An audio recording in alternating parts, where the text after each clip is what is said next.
오늘 하나님의 말씀은 시편 23편 1절에서 6절에 있는 말씀입니다. 교독하겠습니다. 여호와는 나의 목자시니 내게 부족함이 없으리로다.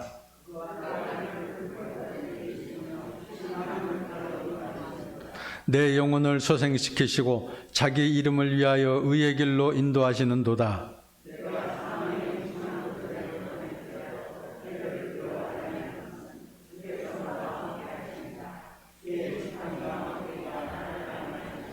주께서 내 원수의 목전에서 내게 상을 차려주시고 기름을 내 머리에 부으셨으니 내 잔이 넘치나이다.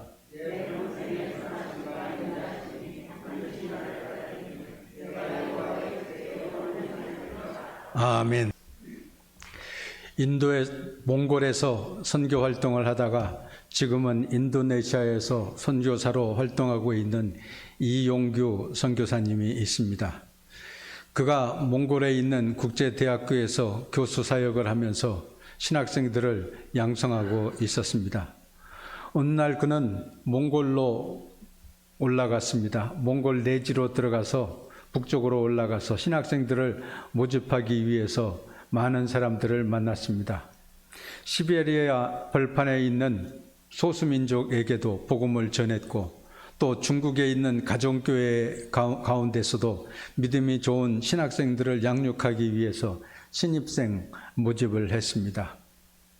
그런데 어느 날 중국의 내지에 들어가서 기도하고 있었는데 하나님께서 갑자기 너는 중국 북경에서 열리는 유학생 수련회에 참석해서 말씀을 증거하라. 그렇게 말씀하시는 것이었습니다. 그는 깜짝 놀랐습니다. 하나님, 지금 제가 할 일이 많습니다. 몽골에 있는 국제대학교에서 신학생들을 모집해야 되고 또 지금 중국에서는 노동절 기간이라 연휴가 시작되어서 북경에까지 가려면 3번 기차를 갈아타고 가야 되는데 거기까지 어떻게 기차표를 구할 수 있을는지도 모르겠습니다. 이미 유학생 수련회에는 시간과 강사와 일정이 잡혀 있을 것인데 내가 그곳에서 어떻게 말씀을 증거할 수 있겠습니까? 그랬는데도 기도할 때마다 하나님께서 내가 있어야 할 자리는 북경에 있는 유학생 수련회장이다. 그렇게 말씀하시는 것이었습니다. 그는 순종하기로 했습니다. 하나님의 말씀에 최선을 다해서 순종하겠습니다. 그러려면 먼저 몽골에 있는 국제대학교 신입생 모집이 빨리 이루어져야 되고 북경에까지 가는 기차표가 구해져야 될 것이고 또 그곳에 간다 하더라도 이미 강사와 시간이 일정이 잡혀져 있을 것인데 거기에서 내가 말씀을 증거할 시간을 내줄 수 있을는지 모르겠습니다. 그러나 하나님께서 말씀하시니 순종하겠습니다. 그랬습니다. 그런데 이렇게 순종하기로 결심하고 나서 몽골에 있는 국제대학교 신입생 모집이 이틀 만에 완료가 되었습니다. 이상하게 하나님께서 도와주셔서 모집이 순조롭게 이루어졌습니다. 북경에 가는 기차표도 몇 군데를 거쳐서 북경에 가야 되는 것인데 그때마다 하나님께서 도우셔서 기차표가 여유분이 생기게 되었고 그래서 기차를 타고 북경에까지 도착할 수 있었습니다. 북경에 있는 유학생 수련회 집행부에 찾아갔습니다. 그때도 역시 마찬가지였습니다. 그곳에 아는 목사님이 있기도 했지만은 그렇지 않아도 선교사님을 이 유학생 수련회 강사로 불렀으면 좋겠다 생각하고 있었는데 연락처가 없어서 제대로 연락하지 못했습니다. 이렇게까지 와주셨으니 당연히 시간을 드려야죠. 그러면서 환영해 주었습니다. 모든 것이 다 하나님의 인도하심이었습니다. 그는 이 유학생 수련회에서 말씀을 증거하면서 자기가 몽골에서부터 이 북경에까지 오게 된 그 과정을 설명을 했습니다. 그랬더니 한 학생이 질문을 했습니다. 저도 하나님의 음성을 듣고 싶습니다. 어떻게 하면 하나님의 말씀을, 하나님의 음성을 들을 수 있을까요? 그런 질문을 던졌습니다. 이용규 선교사님은 답변했습니다. 그것은 간단합니다. 내가 100% 하나님의 말씀에 순종하겠습니다.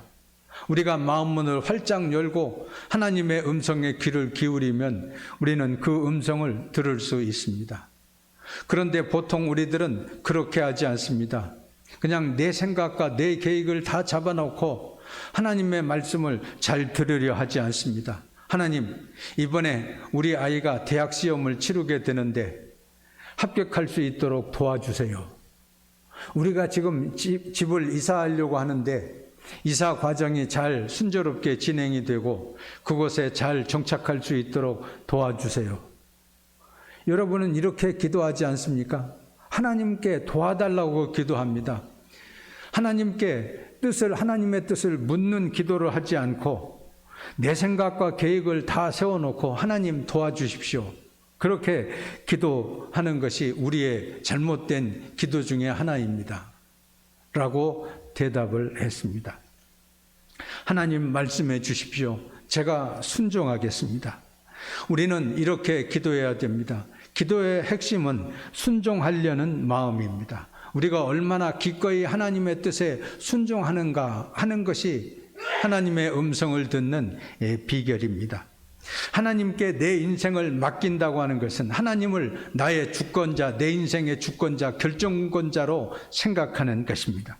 모시는 일입니다. 오늘 장은진 집사님께서 왕이신 나의 하나님을 불렀습니다. 왕이신 나의 하나님, 내가 주의 이름을 높이고 주의 이름을 찬송하리이다. 하나님을 나의 왕으로 모시고 그 말씀에 순종하며 살아가겠다고 결심하는 것이 먼저입니다.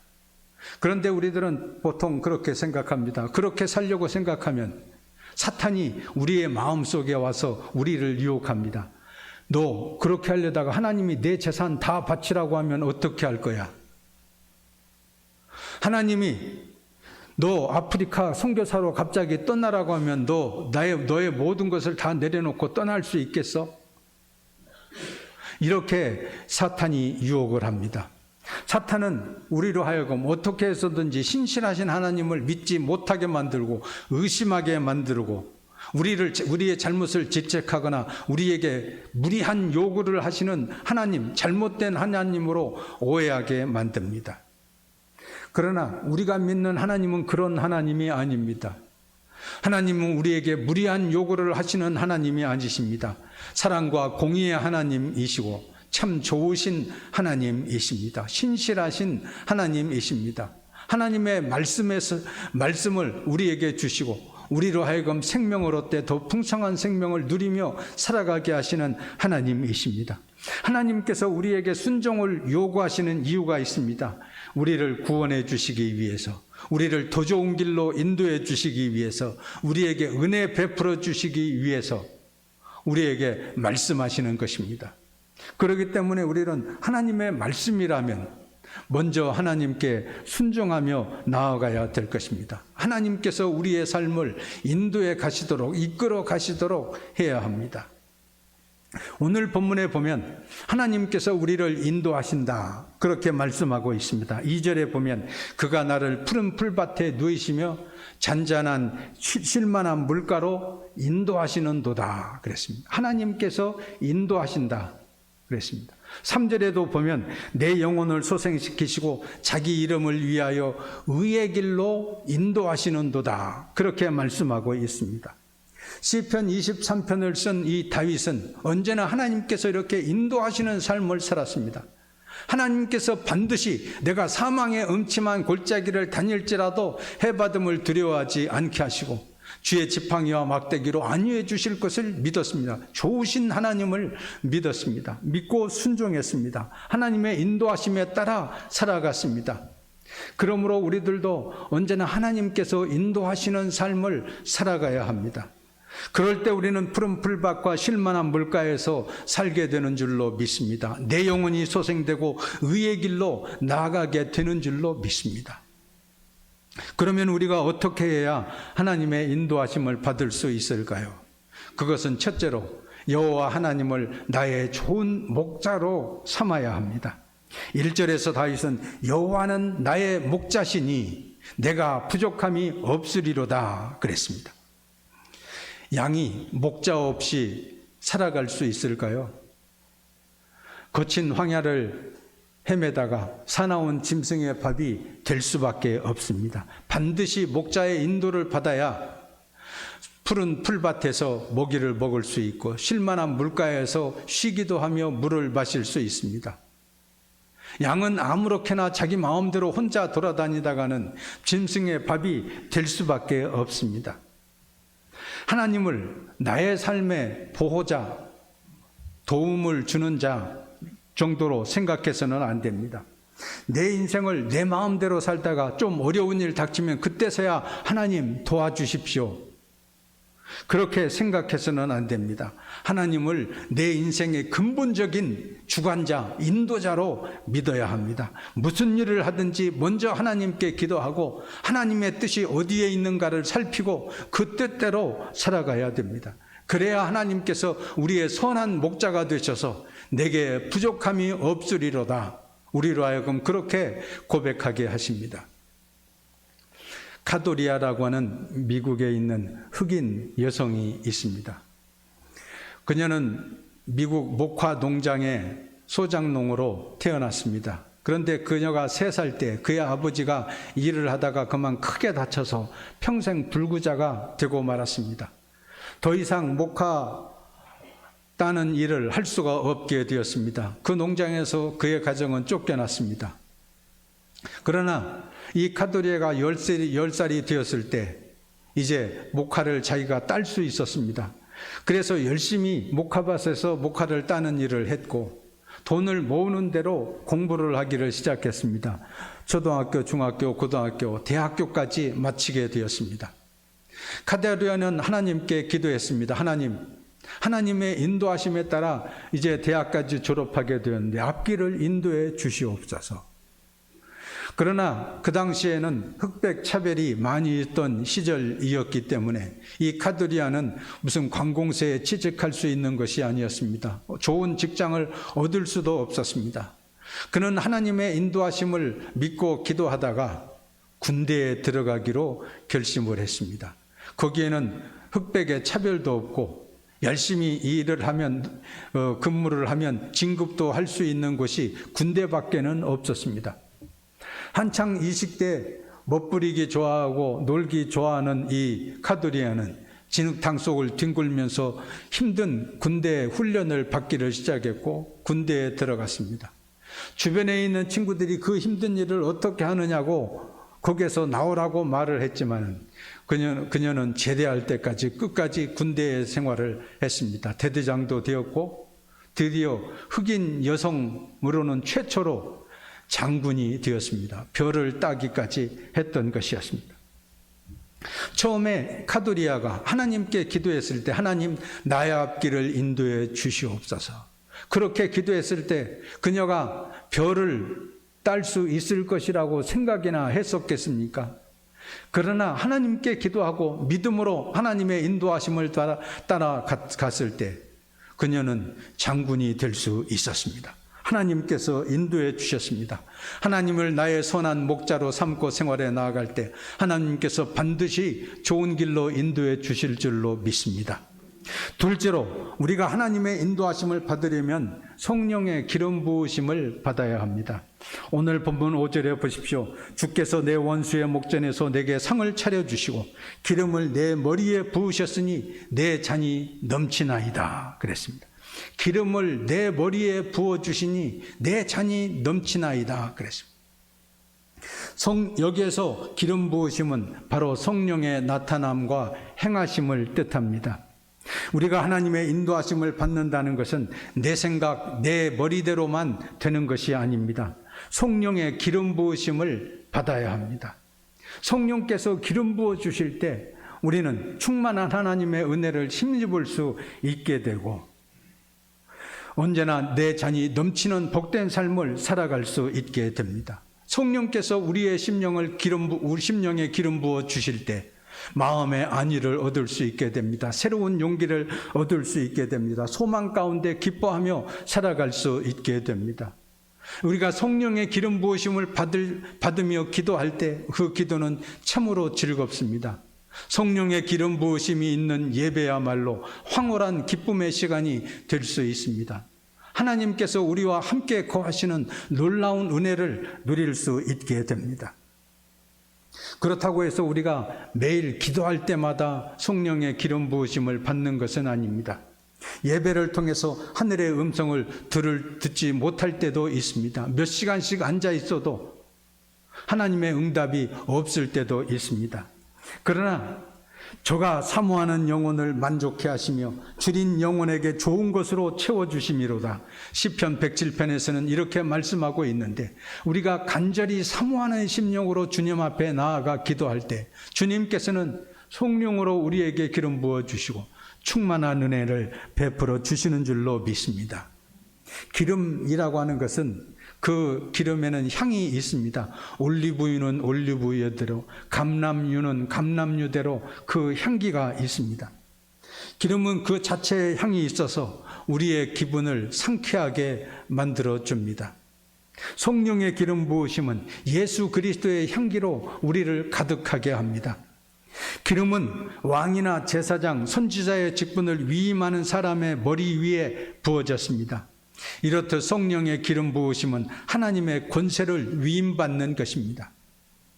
또한 기름은 등잔에 불을 밝히는 데도 사용이 되었습니다. 마찬가지로 우리에게 성령의 기름 부으심이 있으면 우리의 심령의 어두움이 사라지게 되고 빛이 비춰지게 됩니다.